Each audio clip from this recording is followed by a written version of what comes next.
¿Qué tal? Soy Federico Hernández Sandoval, estudiante de la licenciatura en Informática Administrativa, y en esta ocasión hablaremos de algunos temas de la microeconomía. La microeconomía es la disciplina de la economía que se encarga de analizar el comportamiento de los diferentes agentes económicos para cumplir ciertos objetivos propios.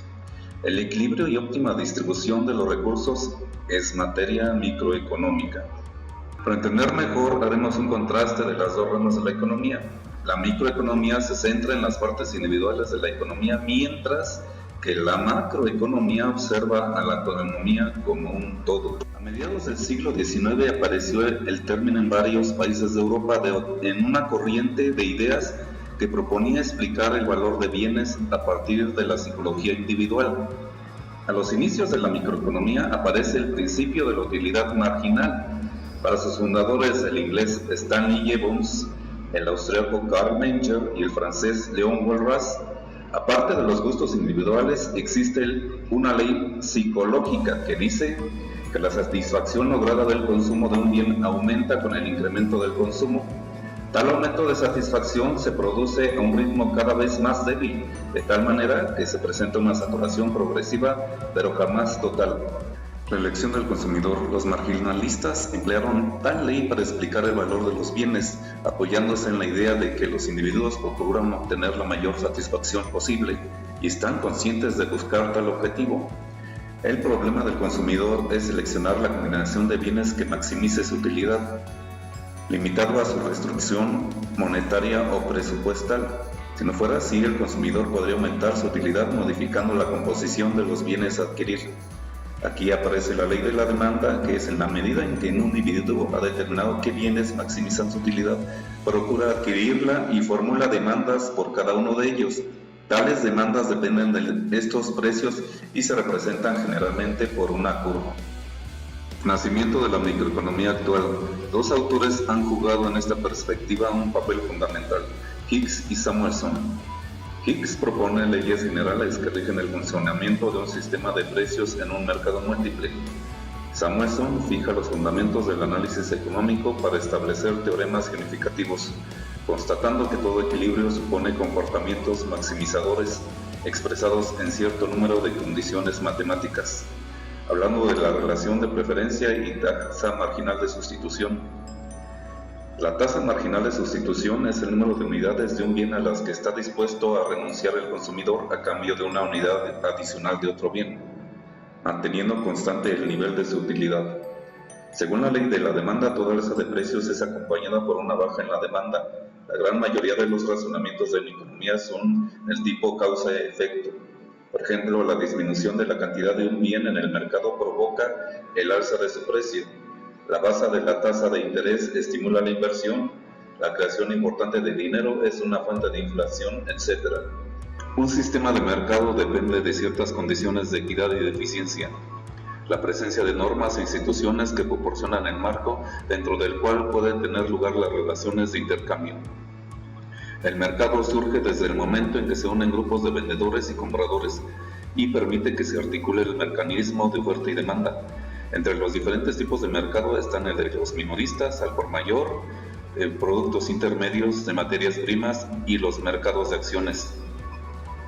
Existen mercados con competencia perfecta e imperfecta. En los mercados con competencia perfecta, los bienes y servicios son homogéneos, es decir, no presentan diferencias entre ellos. Los vendedores carecen de poder para influir en el precio del mercado. Dicho precio entonces se constituye a partir de la interacción entre la oferta y la demanda. En los mercados en competencia imperfecta, un solo agente de los que funcionan en el mercado o unos pocos manipulan la condición del producto y pueden afectar directamente la formación de los precios. La competencia imperfecta no es una situación deseable, por lo que los gobiernos suelen poner en marcha políticas para garantizar la competencia, así como establecer qué conductas son desleales para no perjudicar a los consumidores. El monopolio es una condición en la que el productor de este bien tiene una gran influencia y control sobre el precio. Es un acaparador de un mercado específico en el cual el consumidor no puede ni debe tener voz ni voto. El monopolista no tiene competencia cercana, puesto que existen barreras de distintos tipos, legales, tecnológicas o de otro tipo que se convierten en obstáculos para los posibles nuevos productores. El monopsonio aparece cuando en un mercado existe un único comprador. Los productores tienen que adaptarse de alguna forma a las exigencias del comprador en materia de precio y cantidades. Esto le permite al comprador obtener los productos en un precio menor al que tendría que comprarlos si estuviera en un mercado competitivo. El oligopolio. Este caso se da cuando existe un número pequeño de empresas de un mismo sector, las cuales dominan y tienen control sobre el mercado. Cada uno de los productores tiene un control importante sobre el mercado, lo que le da el poder de intervenir, manipular los precios y las cantidades de producto en el mercado. Debido a esto aparecen los mismos problemas y limitaciones que impone el monopolio. Los mercados se dividen por área geográfica en locales, ubicados en un ámbito geográfico muy restringido, la localidad. Los regionales abarcan varias regiones geográficas o económicas. A nivel internacional forman bloques económicos como el mercado europeo. Los nacionales son llamados mercado interno, el cual integra la totalidad de las transacciones comerciales de un país. El mundial es el conjunto de las transacciones comerciales entre países. También se le llama mercado internacional o mercado globalizado. Los mercados por su naturaleza se dividen en mercados financieros, de bonos, de capitales, de valores, mercado secundario, mercado primario, mercado bilateral, mercado cautivo, mercado gris, mercado libre, mercado negro y mercado laboral. La teoría del consumidor se refiere a la elección realizada por un consumidor entre los bienes que tiene disponible y dentro de los que puede adquirir con los recursos que dispone. Esto se basa en la teoría neoclásica habitual, como ya se ha mencionado anteriormente. Hablando de teorías, la teoría neoclásica interpreta que los incentivos y los costos juegan un papel importante en la toma de decisiones.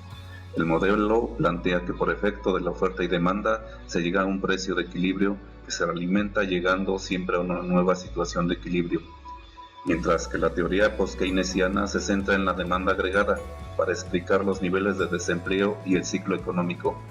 Es decir, las fluctuaciones del ciclo económico deben reducirse a través de la política fiscal. El gobierno gastará más o menos dependiendo de la situación, influyendo también con la política monetaria.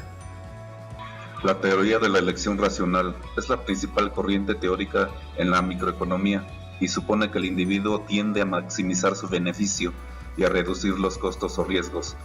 Esta racionalidad tiene que ver con una cierta intuición que lleva a los individuos a optimizar y mejorar sus condiciones.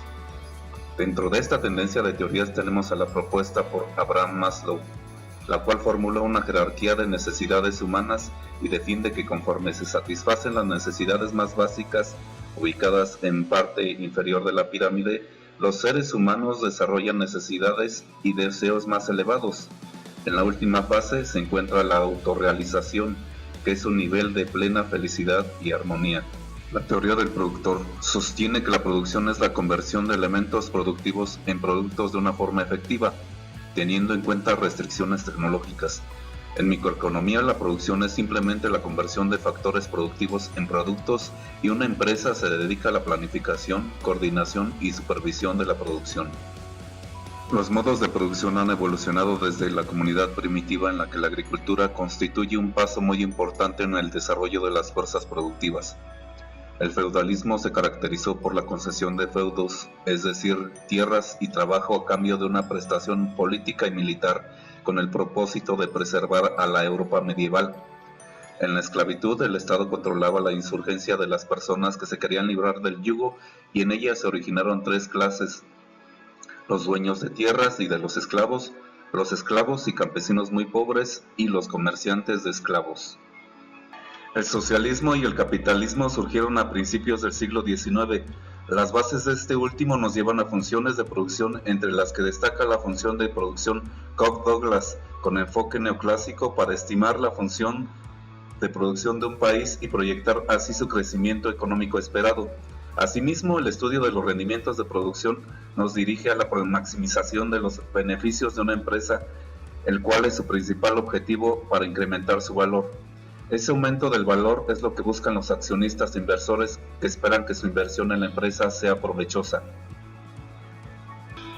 Por el momento es todo. Espero sean de utilidad los temas mostrados. Cada uno de nosotros es un ente económico. Nuestras acciones en este ámbito tienen un impacto positivo o negativo con repercusión en el crecimiento de nuestro país.